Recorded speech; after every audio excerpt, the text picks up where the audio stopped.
Hello, good morning, and welcome to the headlines on Nigeria. And it's good to be here once more. Sorry for not being live yesterday because of one or two issues, but we are live this morning, and let's hit the lane running on Akpabio to Obi. Fix your party before presidential bid. Akpabio, Akpabio, don't start again. No, you don't start. I don't just understand. But we are here, and we know how lousy Akpabio is, or has always been as a Senate president. Now these are words of word. He's blasting Peter Obi left, right, center, and we do know that Peter Obi came out to talk about protests, to talk about the way the country is being run currently haphazardly. But this is where we are, and if you don't want Peter Obi to talk about how the country is run, how you and the president, Mr. Akpabio, are running the federal government, then I don't think that you are ready for criticism. As long as you're a public office holder in Nigeria, whether you like them or not, you are a public office holder. You are holding an office in Nigeria. You are a Senate president. You are a president. People who criticize you, that is just the issue. That is just the basic truth. We saw in the US, we saw globally everywhere, leaders are criticized. Whether they are doing the wrong thing, they always have critics. And you don't want to be criticized, Mr. Akpabio, and you want to be blasting and blasting and blasting, then okay, you have a long way to go. We saw the charade you did in the National Assembly with the River State state of emergency, and people will call you out for those things. We saw how you have been romancing the presidency. The Senate should not be. The Senate should not be taught a ministry under the federal government. It should not be like that. But under your watch, we saw that, and that is why I'm putting out a poll this morning.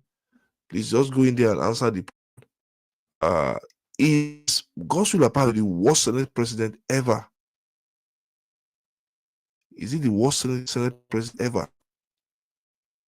Is he there? Is he the one? I think we need to find out if Godswill Akpabio. Or let me just is Godswill Akpabio the worst Senate president ever in Nigeria? Nigeria ever had?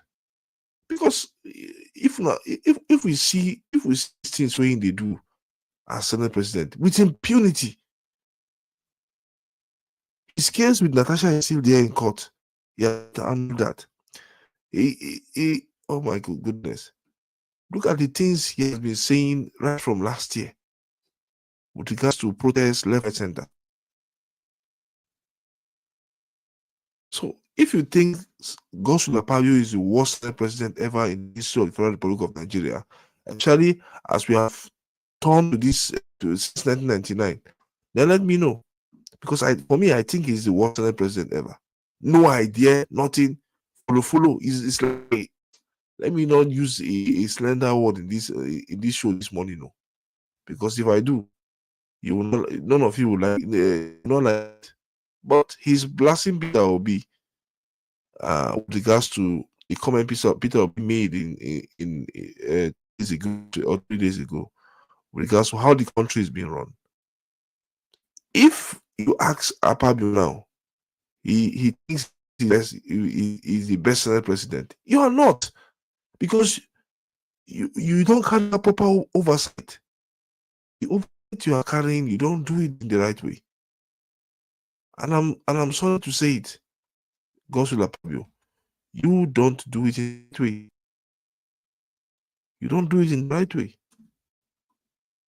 And Nigerians are not yearning for leaders like you. Nigerians don't need leaders like Godswill Akpabio, to be frank.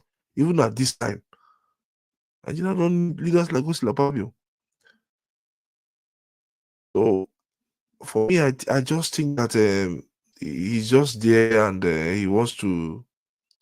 I think he's fighting for himself and the presidency. That's what he's doing. But he knows he's doing the wrong thing, and I think we really have to call him out.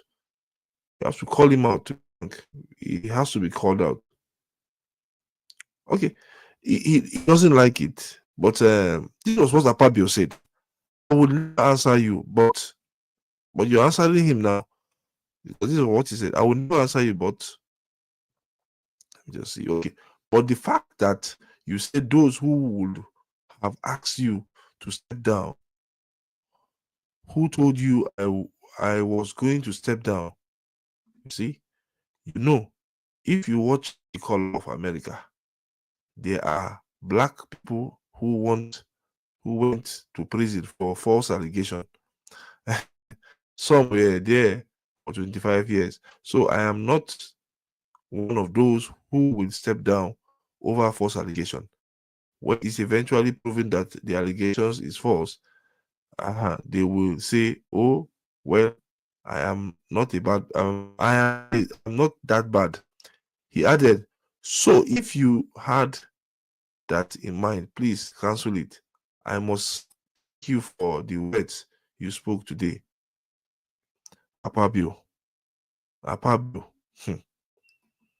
Okay, let me know what you think, because I think what Obi was saying is Obi was talking about integrity, and the Senate president we know doesn't have integrity.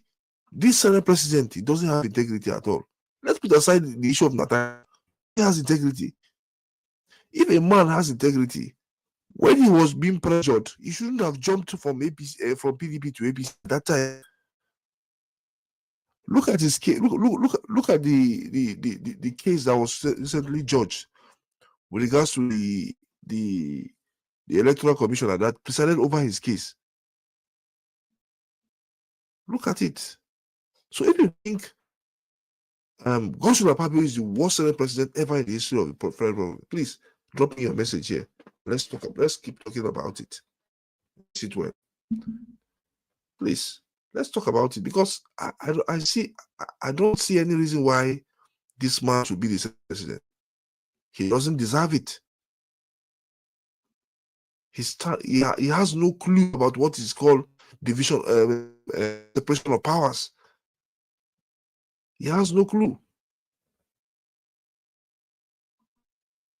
And we keep going back and forth with people like this in power. The presidency keep having their way and having their say, and the Senate keep chewing their mouth because they have a robust stamp leader like him. And when people say the truth, he gets angry. He shouldn't be angry about it. That is the reality of things. That is where we are as a country. This is where we are as a country.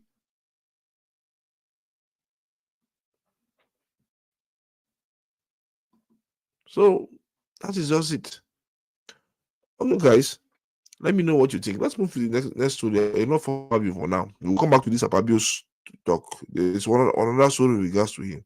Let's go to the president. And the president this morning came out and said or yesterday, he came out and said the economic reforms save Nigeria from collapse, not to punish Nigeria. But Nigeria has been punished since you came into power.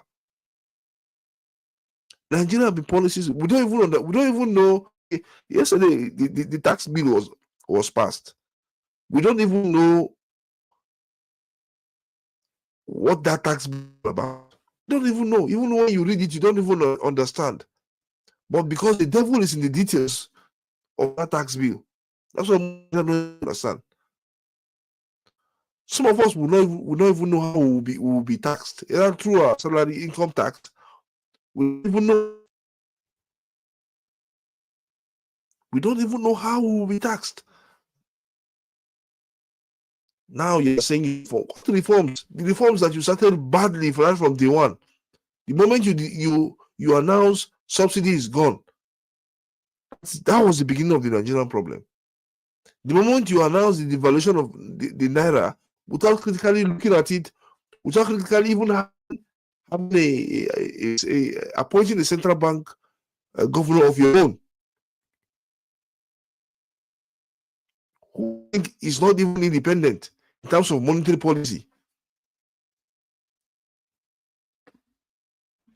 No, just think we have a long way to go when it comes to our country, Nigeria. We have a very long way to go. Long way to go. There are a lot of issues in our country. We have a long way to go. The president, people have been praising him left, right, center. But I looked at everything he has done, and sometimes some of the word he used for your children and children, if you are doing it, I sure not enjoying. Okay, this comment by the president was made in the 55th annual conference of Nigeria Institute of Estate Surveyor and Valuers, Abuja. The president was represented by Minister of Housing and Urban Development, Ahmed Dangiwa. Okay. Dangiwa was in turn represented. That's why I brought this story, so that you by Dr. Edna Toby, Special Assistant for International Cooperation and Partnership in the Ministry.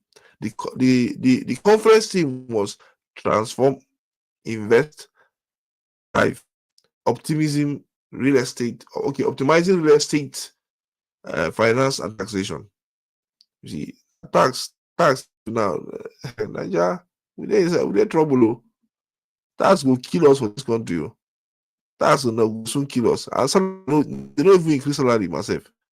Now tax they talk about. I'm telling you, tax will finish the country. We need reforms, but not. I don't think we need tax reforms, because if you want to use tax, there are a lot of human wasting out there in Nigeria. Look at our transport system in the country. Oh, look at our transport system in Nigeria. Even internal transport systems in the state are awful. What are the state governments doing? What they keep doing in those states is keep borrowing money, keep traveling overseas, not carrying out youth project. Some states, as we speak currently now, cannot even pay the minimum wage of 70,000. They are still paying the old one of 35,000. And the president is talking about him saving Nigeria from collapse. My wife said that wahala. But this is where we are. This is what Nigeria has turned. This is what Nigeria have turned to. Okay. Now, the statement brought out by Mr. Toby on behalf of who was the minister that was supposed to represent President Buhari. Now, Mr. Toby said, this is what he said: in form of the government's drive to implement policies that enhances income from taxation while upholding fairness and transparency, our decision to reform Nigerian tax system and fiscal policy were deliberate and strategic. He said it was a courageous and bold move in addressing the suffocating economy, challenges facing nation. Okay, he went on. Tinubu started the reforms were tailored to create more investment-friendly environment, particularly in the real estate sector, and boosting jobs creation and growth and economic growth. See, una go pay. See, let me tell you, this is what I call down to people. We've heard of the student loan by NAL Fund. Now there's a question with regards to some students applying for a student loan, and they become graduate. They are graduated now. It is now that the money is coming in. Now the students are saying they should be reimbursed them. The school refused because the money paid to the school have refused to reimburse them. Now, where is that money? This I think these are the things I think would this tax issue not really go well. Yes, look at Lagos. Lagos State is not Nigeria. Lagos State is not Nigeria. Let me say it. Lagos will be Nigeria. Okay. He that has ear you should hear. He that has ear should hear. Nigeria people, if you not get here, make una hear.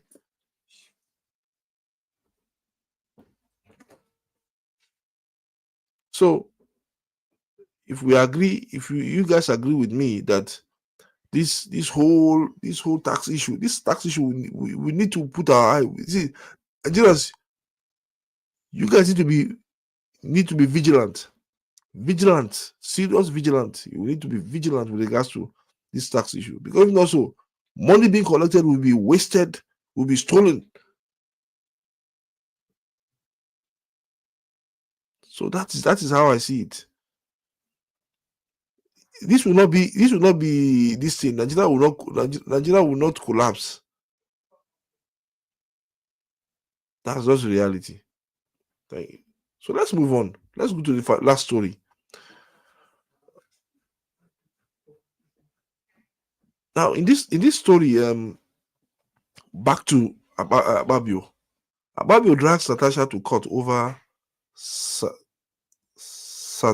satirical apology. This apology wey Natasha do to Akpabio, the thing pain am well. The apology pain am well. No be small thing. The apology hit am hard.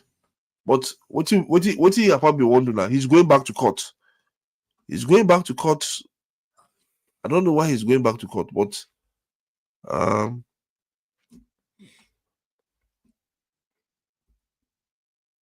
this is where we are.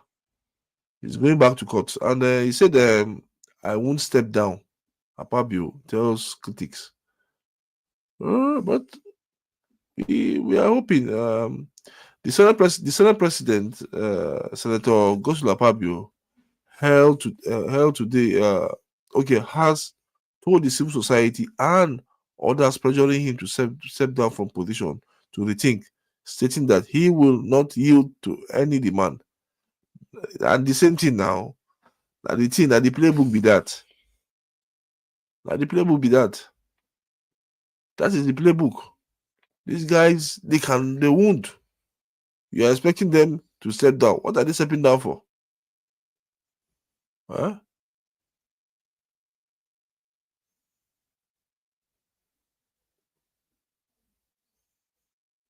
Okay, so what will he step down for? He will not step down. If you are waiting for him to step down, he will never step down. And that's a pity. So, and also now he's dragging Natasha to court. Why is he dragging the woman to court? We don't know, but we will continue to see, because he has demanded for apology and he didn't get it. He has demanded for apology and he didn't get it. Now he's dragging the woman to court.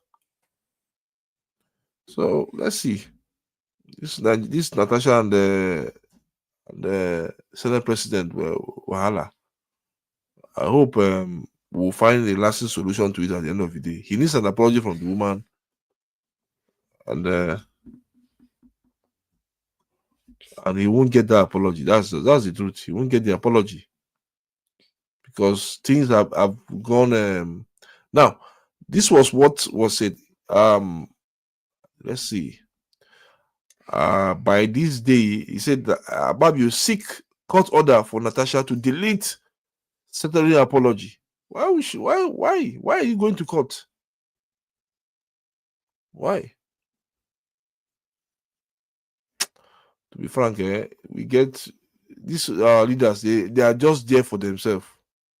They don't want their image to be tarnished, but they do things that will tarnish their own. That will tarnish their image.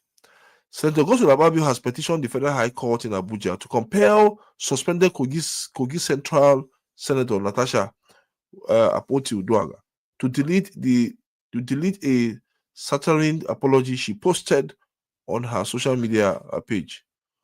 Okay, on April 27th, Akpoti shared a video in which she mockingly apologized to Akpabio, claiming it was for not allowing him to have his way with her. Akpoti stated that she was sorry for the criminal of maintaining dignity and for the crime of maintaining and self-respect, and for rejecting the advance of Senate President, whom she implied believed no one could refuse him. Okay, the dispute between the two senators stemmed from an altercation in the Senate chamber over sitting arrangement. You see, now from sitting arrangement, all these problems start. You see, that's why sometimes we need to be careful. We need to be very, very careful as men. But I don't think that sitting arrangement, this whole problem start, because this whole issue have been brewing for a long time. It has been brewing, it has been coming in for a long time. But Akpabio no really take things, understand. See, women, they get power. I don't try them. We get them for house. They get power, and their power we get. We cannot take them for granted, and that is what Akpabio has been taken for granted. Be frank, the Senate President, for me, you won't done too. Let's tell ourselves the truth. You won't done too much. It has to be something we need to sit down and look at very, very tentatively, because the Senate is a very, how to put that Senate seat as a president is very sensitive, and we need somebody. Okay, we saw Saraki there for 4 years, and the sanity and the sanctity of that Senate was okay. Who else again came into power? Ahmed Lawan was there at least, but there was no controversy. Though still a rubber stamp to President Tinubu's second term in office, a rubber stamp Senate, but not like this. Pius Anim was there. Chuba Kadibo was there. Who else was there? Who else was there? People were men were there as senators, but not as like this. That is why the institution called the Senate in Nigeria, for me, is something that we have to look at it very well, and that is why come 2027, if you are voting for your senator, look at him very well. Go out, don't be following people. They will tell you, hey, this man. Look at him very well. If you are voting for your senator, look at him. Understand him. Where is he going? Where is he taking my constituency to? Where is he taking my constituency to? So, I think we need good leaders that will take us to the permanent, not leaders that are there for themselves. Okay. Finally, we'll play one video with regards to I think a video from the House of Reps. That should be our last party shot for today. We need to play this video. I think this video is something that is on security, because it's on the front burner now. So let's play the video and on the same subject matter. I represent the extremely displaced and highly victimized constituency of Chibok, Damboa, and Goza. Mr. Speaker, honorable members of record, including the 82 not yet recovered Chibok gens. Mr. Speaker, I'm talking as a victim of the recent resurgence of insurgents of Boko Haram. I went to my constituency on Saturday, to sympathize, to condole with the people that lost their lives as a result of this sporadic, uninterrupted attack in my constituency, in Kulka constituency, sorry, my constituency. 10 peasant farmers who went out to spend for what we call firewood. Peasant farmers were slaughtered by Boko Haram members, and 5 are still at large, and 3 are critically ill in the hospital. In Chibok, 14 peasant farmers were attacked in the last week. I lost people in Wajiroko. We lost people in Wajiroko as a result of Boko Haram insurgents. This is the view I can give, just a glimpse of an iceberg as far as my constituency is concerned. I observe one thing: Boko Haram is fast coming back worse than what we had in the past. Take it or leave it. Boko Haram, ISWAP, or whatever name you call them, they are coming back. Let us do something serious in order not to come back to our days when 22 local governments out of 27 local governments of Borno were occupied by Boko Haram. Mr. Speaker, honorable members, we should become pleasant. Rome used to be the greatest empire of the world, but it was destroyed by the complacency of the Romans because of their inability to take things serious, to deal with enemies. So as I'm speaking to you, personnel, there are no Nigerian army personnel. They don't have enough personnel to face these boys. That is the truth. They are committed.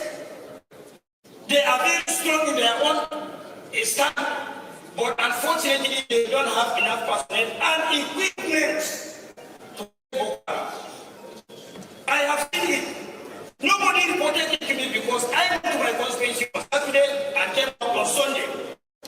So, Mr. Speaker, honorable members, we should become pleasant with this.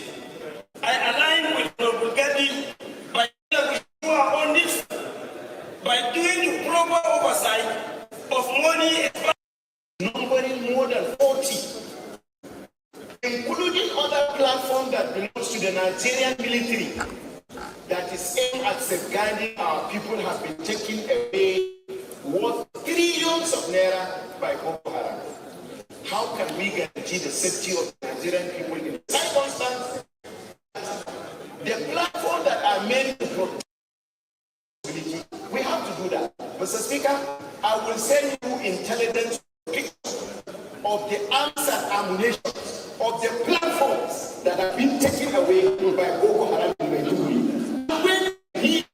When the governor is crying, other representatives of government are first to issue statements. Nigerians will us fight criminals and the way they fight Boko Haram. Until the right thing is done by us here, until we speak for the Nigerian people, until we draw line, until we tell government what we are supposed to tell.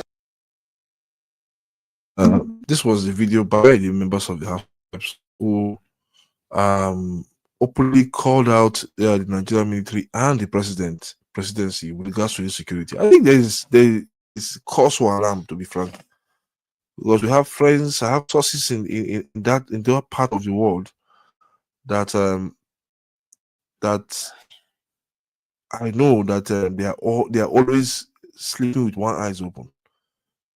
This House of Members are talking for themselves. Yes, partly they are talking for themselves. They are also talking for their constituency as well. But this is where we find ourselves. The rise of insecurity in the country is another issue. There are reforms by the president, but those reforms will not meet the end of the day if this issue is not sorted out. We saw Abdulaziz Yari the last time, the former governor of Zamfara State, eulogize the president, giving the president the eulogy in terms of what has been done in Zamfara, the way insurgency has been cleared off, all this is the day I had that, I said this one I watch, because insecurity is rising control again, and the government needs to fight and fight. The Nigerian military, I don't know what is happening, but this is where we are. This is a country that they don't care about to secure their own. They don't care about securing their own. Let's accept it. So, guys, I'll stop here for today. Kindly subscribe to the channel, please. Kindly subscribe to the channel. If you are new here for the first time, I can see a lot of you, about 10 to 15 people. If you are new here to the channel, kindly subscribe to Pondering Nigeria, and I will continue to bring you more videos and more updates with regards to what is going on in our beloved country, Nigeria. We are not here. I'm not here to criticize. Yes, mine is not to criticize deeply. If there's something the president have done, I will say it out. All I have seen so far so good is that I've seen some mishandling of the economy right from the war go. I've seen the Senate president that has been inconsistent with so many things as the Senate president. So that's what we are calling out. My here is to call out people. Whether it is Peter Obi, whether it's Atiku, is to call them out and tell them this is what and we'll keep on doing it. Thank you so much for watching this morning, and we'll see you in our next video tomorrow morning. On Monday morning, because today is Friday, as we continue to speak to Nigerians. But there are constantly more video. Also join us evening for our live show as well. We'll talk more, 1 hour live show or more. So we'll talk more about the happenings in Nigeria. I'll see you when I see you.